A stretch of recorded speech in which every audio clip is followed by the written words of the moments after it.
আফগানিস্তানের বিপক্ষে সিরিজ শেষ হওয়ার আগেই দুঃসংবাদটি পেয়েছিল বাংলাদেশ। দ্বিতীয় ওয়ানডেতে কুঁচকিতে চোট পান নিয়মিত অধিনায়ক নাজমুল হোসেন শান, যা তাকে আফগানদের বিপক্ষে তৃতীয় ওয়ানডে সহ টাইগারদের আসন্ন ওয়েস্ট ইন্ডিজ সফরের টেস্ট সিরিজ থেকেও ছিটকে দিয়েছে। এবার তার বিকল্প ক্রিকেটার হিসেবে টেস্ট দলে ডাক পেয়েছেন শাহাদাত হোসেন দীপু। আজ মঙ্গলবার এক বিবৃতিতে এই তথ্য জানিয়েছে বাংলাদেশ ক্রিকেট বোর্ড বিসিবি। চলতি বছরের মার্চের পর আর জাতীয় দলে খেলা হয়নি দীপুর, কারণ ওই মাসেই শ্রীলঙ্কার বিপক্ষে 2 ম্যাচের টেস্ট সিরিজে তিনি ব্যাট হাতে ছিলেন। এরপর পাকিস্তান, ভারত ও সর্বশেষ দক্ষিণ আফ্রিকার বিপক্ষে ঘরের মাঠের টেস্ট সিরিজেও দীপু ডাক পান। 22 বছর বয়সী এই ব্যাটারের আন্তর্জাতিক টেস্টে অভিষেক হয় 2023 সালে ঘরের মাঠে নিউজিল্যান্ড সিরিজে। এখন পর্যন্ত তিনি ফরম্যাটটিতে 4টি ম্যাচ খেলেছেন। যদিও ঘরোয়া ক্রিকেটে ভালো পারফর্ম করা দীপু জাতীয় দলে উল্লেখযোগ্য কিছু করতে পারেন।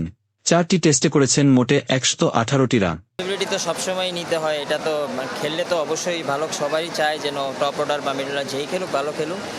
তো এইভাবেই চেষ্টা থাকবে যে আমরা যে টিম আছি ইচ্ছা সবাই ভালো খেলে। তবে উইন্ডিজ সফরে সুযোগ পেলে মিডল অর্ডারে তার ব্যাটে বড় ইনিংসের প্রত্যাশায় থাকবে টাইগার। এদিকে শান্তর অনুপস্থিতিতে খুব সম্ভবত আফগানদের বিপক্ষে তৃতীয় টেস্টে অধিনায়কত্বের অভিষেক হওয়া মেহেদী মিরাজকে ক্যারিবীয় দ্বীপেও ওই ভূমিকায় দেখা যাবে। বাংলাদেশের টেস্ট স্কোয়াড সাদমান ইসলাম, মাহমুদুল হাসান জয়, জাকির হাসান, মুমিনুল হক, শাহাদাত হোসেন দীপু, মাহিদুল ইসলাম অঙ্কন, লিটন দাস, জাকের আলী অনিক, মেহেদী হাসান মিরাজ সহ অধিনায়ক তাইজুল ইসলাম, শরীফুল ইসলাম, তাসকিন আহমেদ, হাসান মাহমুদ, নাহিদ রানা, হাসান মুরা। আরও আপডেট ভিডিও পেতে আমার চ্যানেলটি সাবস্ক্রাইব করুন এবং পাশে থাকা বেল আইকনটি ক্লিক করুন। ধন্যবাদ।